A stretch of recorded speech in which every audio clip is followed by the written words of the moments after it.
নমস্কার। তো কেমন আছেন সবাই? আজকে আপনাদের দেখাবো আমার পাশের গ্রাম। তো ওটার জায়গাটার নাম হচ্ছে পানপাড়া। আর ওটা হচ্ছে পুরো জলের মাঝখানে একটা দ্বীপ। সেই দ্বীপে কিছু লোক বসবাস করে। আর সেখানেই যে ফসলগুলো উৎপন্ন হয় সেগুলো কিভাবে, পাশেই রয়েছে আমাদের কাল্লা বাজার, সেই বাজারে নিয়ে গিয়ে বিক্রি করছে। তো সেটাই আপনাদের দেখাবো। এই যে নৌকা ভিড়ে গেছে, পরপর দুটো নৌকা রয়েছে, দুটো নৌকা ভরে সবজি যাবে। তো অনেকেই সবজি নিয়ে হাজির হয়ে গেছে ইতিমধ্যে। তার সাথে রয়েছে সবার সাথে একটা করে সাইকেল। যেহেতু ওপারে গিয়ে পার হওয়ার পরে বাজারে যেতে প্রায় 2 থেকে 3 মিনিট লাগে, আর এত ভারী ব্যাগ হাতে করে নিয়ে যাওয়া সম্ভব না। আর ট্রলি ভাড়া করে নিয়ে গেলে সেটা তো একটা আলাদা খরচ পড়বে। সেই জন্য অনেকেই আছে যারা সাইকেল নিয়ে যায় এবং সাইকেলে বাঁধিয়ে এই ব্যাগগুলো নিয়ে চলে যায়। অনেক শর্টকাট হয় এবং পরিশ্রমও অনেক কম হয়। তো আমিও আজকে এই নৌকা করেই ওই পারে যাব, আপনাদের দেখাবো সবটা।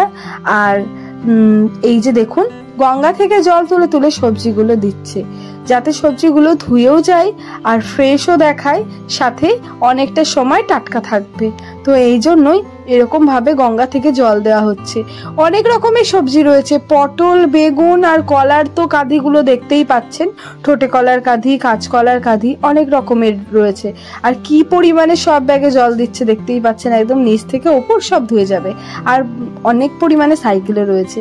আর এই যে দেখুন কি সুন্দর লাগছে না জল দিয়ে যাওয়ার সময়।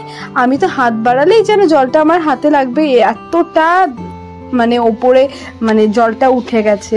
আর জল এত পরিমাণে বেড়েছে, ভীষণ ভয়ও করছিল আজকে যেতে। কিন্তু এত সুন্দর একটা দৃশ্য উপভোগ করব বলেই তাড়াতাড়ি করে নৌকায় উঠে বসে পড়েছি।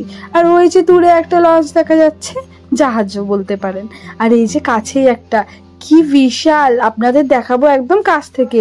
এটার একদম পাশ দিয়েই যাবে আর আমরা দেখতে পাবো একদম সামনে থেকে শেষ পর্যন্ত। আর এটার মধ্যে লোকও রয়েছে, সেটাও কিন্তু দেখা যাচ্ছে। আপনারা দেখতে পাচ্ছেন, এই যে দেখুন সামনে একদম দুজন রয়েছে দাঁড়িয়ে। আর কতটা এটা লম্বা সেটাও কিন্তু আপনারা খুব সুন্দরভাবে দেখতে পাবেন। দেখুন শেষই হচ্ছে না, শেষই হচ্ছে না। পুরো এটা 3 তলা, আর ওপরেও রয়েছে সুন্দর একটা বসার জায়গা। এটাতে ওঠার তো ভীষণই ইচ্ছা করছিল। নেক্সট টাইম কিন্তু ট্রাই করব এইটা। তো তার আগে চলুন এখন আমরা যাই সবজিগুলো নিয়ে কাল্লায়। তো এখানে আমার অনেক পাড়ার লোক রয়েছে, আমার চেনা জানা অনেকজনই রয়েছে। তো ভীষণ ভালো লাগছিল তাদের সাথে আসতে। আর এই পার হয়ে গেছি, আর এখন সবজিগুলোকে সব ওপরে তুলে নিয়ে যাওয়া হচ্ছে। কেউ সাইকেল নিয়ে যাচ্ছে, কেউ হাতে করে নিয়ে যাচ্ছে, কেউ মাথায় করে নিয়ে যাচ্ছে, যে যেরকম ভাবে পারছে মালগুলো নিয়ে যাচ্ছে। তো আমাদের আরো একটা নৌকা আসা বাকি রয়েছে, তো সেটাও আস্তে আস্তে আসবে। এই নৌকাটা যেহেতু আগে ছেড়ে দিয়েছে, তাই আমরা আগে পৌঁছে গেছি। সবজিগুলো একে একে ওপরে তোলায় নৌকাটা একটু খালি হতেই আমি উঠে বসে পড়েছিলাম ওপরের দিকে। এই যে দেখুন কত সবজি, বেগুন, ভেন্ডি একবারে ভরপুর। ওপরে যেহেতু উঠে চলে এসেছি, আর সবাই এখন এখানে সাইকেলে জিনিসগুলো বাঁধিয়ে দিচ্ছে। আমি একটু এগিয়ে গিয়ে দাঁড়াই, কাজের জায়গা তো এখানে দাঁড়িয়ে থাকলে ওনাদের অসুবিধা হবে, তাই একটু এগিয়ে আসলাম। আর এই যে দেখুন, এখনো কিন্তু আমার নৌকাটা থেকে সবজি নামানো কমপ্লিট হয়নি, এখনো সবজি নামাচ্ছে। আর এখানেই দেখলাম এক দাদু মাছ বিক্রি করছে, আর এক দাদু মাছ কিনছে। তো এখান থেকে এই মাছগুলো ধরেছে সবে মাত্র, একদম টাটকা গঙ্গার মাছ। কি দারুণ যে টেস্টি লাগবে বুঝতেই পাচ্ছেন। তো তারপরে চলে এসেছি আমরা আবার এই দিকটা দেখতে। তো এখনো যে নৌকাটা আসা বাকি ছিল, সেই নৌকাটা দেখলাম এইবার আসছে। এই যে দেখুন একদম কাছে চলে এসছে নৌকাটা।